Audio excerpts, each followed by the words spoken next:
I think we all know we've been through a lot these last couple of years. I think we all know also that there is a tremendous amount of transformation still ahead of us. What I propose is that one way we've thought about the future, traditionally, has been in a very polarized, dichotomous sort of way of thinking about dystopia versus utopia, and that way of looking at the future is really not going to be helpful to us going forward. What we really need is to take an optimistic view of the future, but one that is relentlessly strategic, so that we bring as much of a sense of true strategy about what we can genuinely do, along with thinking about the best possible outcomes. So my company, KO Insights, uses this model. We don't just try to think about questions and then try to answer those questions. We believe in a sort of liminal space, an in-between space between questions and answers, where real insights come, and where you can use those insights that are usually fairly timeless to begin to ask or to propose more timely answers and find solutions that fit the moment and fit your environment, the context of the environment. So one of the approaches that feels most insightful to me, and I don't know about you, but I feel like the United Nations Sustainable Development Goals is one of the more instructive sets of insights and approaches that we have to work with today. And it feels like when we think about the future of work and how that has changed, and we think about what we're asking of work, we're asking of work to be an opportunity for economic growth. We're asking for a lot of individual fulfillment. We're asking for productivity. We're asking for economic flourishing. But I think we also have to recognize there's a strong relationship between the future of education and the future of work. And especially as we think about these two goals, right? So the future of work and decent work and quality education, as it's articulated in the United Nations Sustainable Development Goals, the global goals, which are all over the expo, of course, so I'm sure we're all familiar with them. But note that in the education goal, in goal number 4, we have lifelong learning opportunities for all, right? Lifelong. I think that's a very important construct for us to think about as we proceed with considering what the future of work and the future of jobs might be. So as we think about the relationship between education and work, we should also note that the future of work interrelates with so many other concepts. And this is another very important concept in my own work, that everything is connected, that we really benefit from thinking about the interconnectedness of so many things, so many systems, and so many realities. One of the things that interconnects is this idea of neither dystopia nor utopia, that our decisions and our actions actually connect to the outcomes and the realities that we live with in the future. So the decisions and actions you make as leaders are going to shape the futures that we all live in. And I think that's an incredible responsibility. I thank you very much for being so conscientious about how you do it. So let's think about work and place, because another very interesting concept to me is the notion of how humans relate to place. When we think about how we do our work and where it takes place, of course we've heard so much about the Great Resignation, or maybe we've heard it called the Great Reset or renegotiation, but we haven't talked as much about the Great Relocation and how we've moved, in many cases, the work space that we do, the place in which we do the work. I think we also need to ask the question, what are we really talking about when we talk about the Great Resignation? What does it mean, potentially? What is it implying about human relationship to work? In my work, I explore that a fundamental aspect of the human condition is our tendency to think about meaning, to seek meaning, to really ponder what meaning is about. And that's everything from the semantic meaning, how we package language up into words and sentences, all the way out to more macro, existential, and cosmic concepts of what's it all about and why are we here, right? All of that is meaning, but what it means is a sense of significance and what's relevant. It's about what matters. So when we think about how people relate to work and what we get meaningfully from our work, in many cases, it is a sense of contribution and a sense of fulfillment. It isn't simply an income, right? We can all understand that. So I think when we think about how we relate to place and how that place relates to the work. There's an interesting phenomenon happening where more and more people are choosing the place where they want to be, rather than having the work that they go into dictating the place where they're going to be. I should say, though, that workplace shift has meant for people an awful lot of complicated things. There's some workplace and space confusion. There's some aspects of it that bring about some complications about how we're going to create the right type of intentional work environments for people to thrive. There's family impact, of course. There's a lot of caretaking that has to go on around the remote work and hybrid work, and of course the impact on other relationships, like how do we cultivate relationships with our coworkers when we're all working remotely in distributed teams. Of course, these are not new questions or answers, and we also need to consider that these changes are not happening in a universal or evenly distributed way. So in the pre-pandemic data from the US Bureau of Labor Statistics, we saw a divide between the lowest quartile of wage distribution.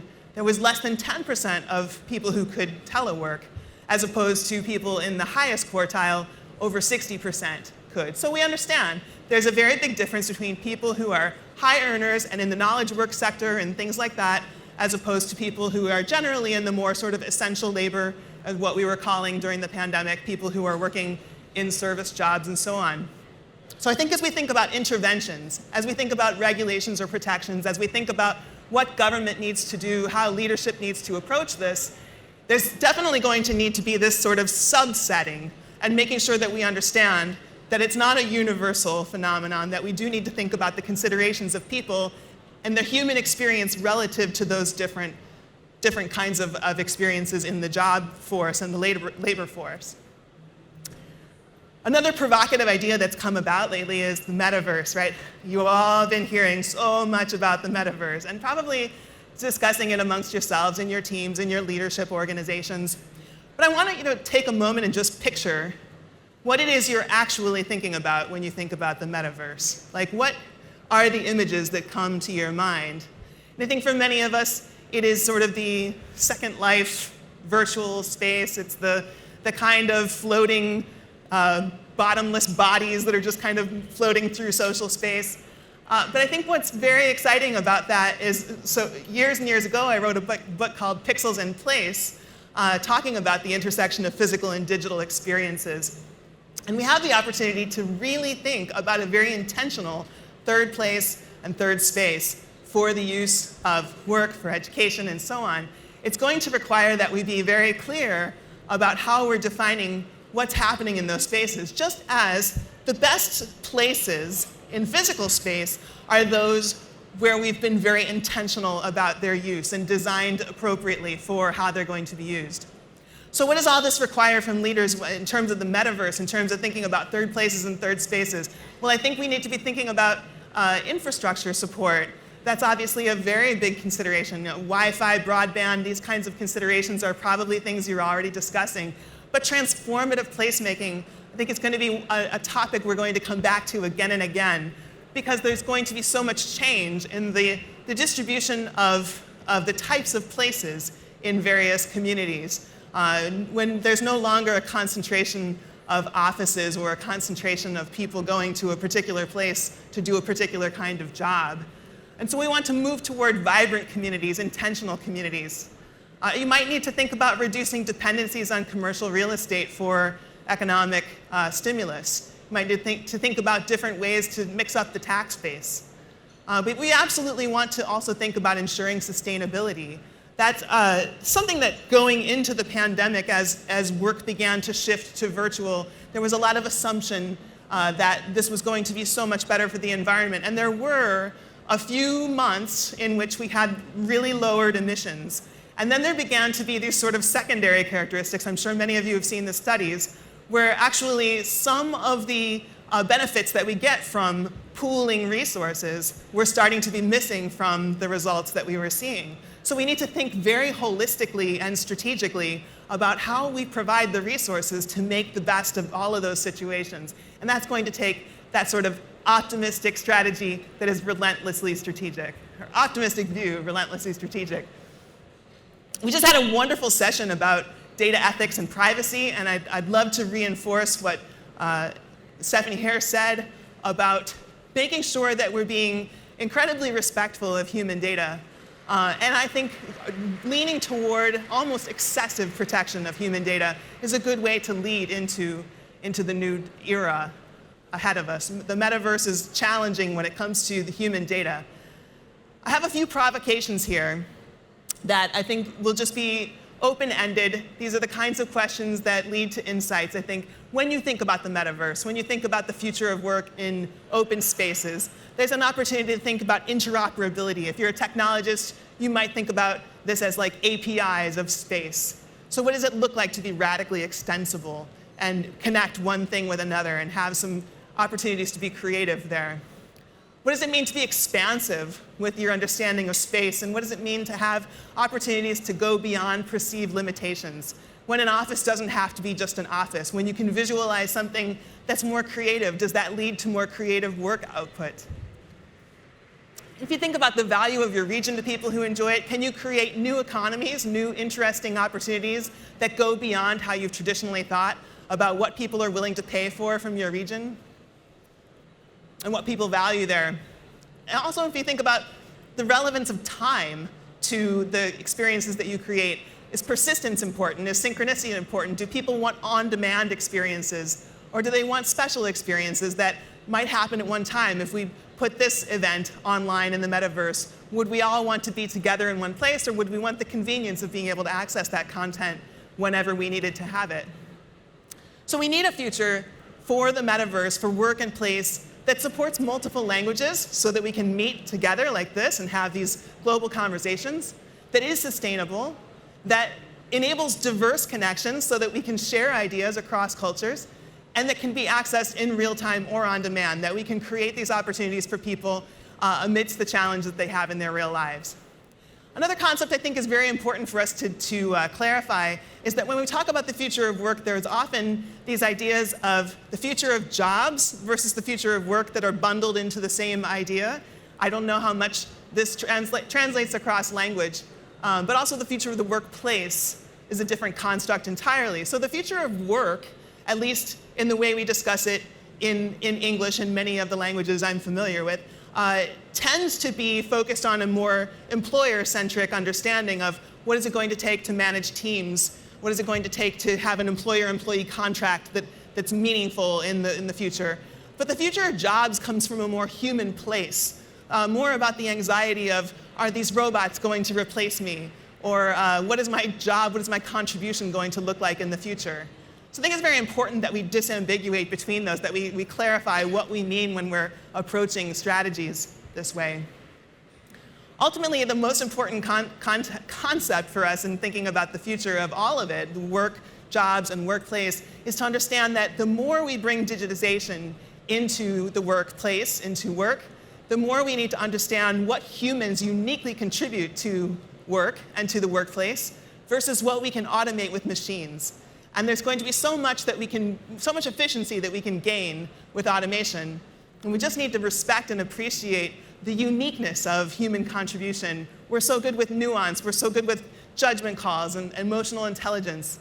So we need to cultivate tech-empowered workforces that maximize human strengths. There have been studies that have shown that when curiosity is encouraged and generosity of spirit, when empathy and emotional intelligence are at the forefront, that these teams thrive, that these are the most productive teams.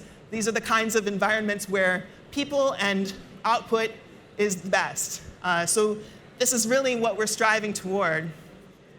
Sorry, I see some photos taken, so I don't want to go past it. I think we're at a point where we can actually see this sort of golden trifecta of cost efficiency and better services and climate sensitivity that are all achievable together, but only when we're thinking very intentionally, very optimistically, and very relentlessly strategically about it. So that comes from a place of being very both and, saying these are the real world harms and risks that technology can bring about, that data can bring about if we're not considerate. And these are the opportunities that we have. We need to be very clear-eyed about those. I'm going to skip a little bit ahead because I want to get to some of the last information here. This, I think, is a very important idea. If you're not familiar, There's information that suggests that the adoption of digital technologies is likely to be the biggest factor in future economic growth, accounting for about 60% of potential economic growth by 2030. So very important that we adopt a digital strategy, that we're embracing digital transformation, but doing it in an extremely human-centric way and being very conscious of the human need, the human experience, and what we can do to make sure that humans are thriving and flourishing in these environments. Digital transformation has to be about people. So we're back to the Sustainable Development Goals. When we think about technology through the lens of the Sustainable Development Goals, we actually have the opportunity to see that actual projects are happening that are using AI and emerging technologies to solve human problems at scale. And we have that imperative in front of us that if we have the opportunity to do it, we should absolutely be using these resources to solve human problems at scale. That's going to require government interventions too. It's going to require strong leadership in concert with private sector. It's going to require a very holistic way of approaching all of these ideas. So we can support and invest in projects that both solve human problems at scale and create meaningful work. This is a lot to keep in mind all at once, but I think that we're all up to it. I think this is the conversation we've been leading toward in these rooms. So I hope that that's going to give us where we can actually bring that support for multiple languages, sustainability, diverse communication, and so on together. And I hope that it will remind us that we do not have a future ahead of us that is either dystopia or utopia. It is truly what we're going to make of it. And I thank you so much for what you're going to be doing to make the world the better place for the best futures for the most people, which I hope that we're all in agreement will be the best way forward. Thank you so much for letting me be here with you today. Thank you.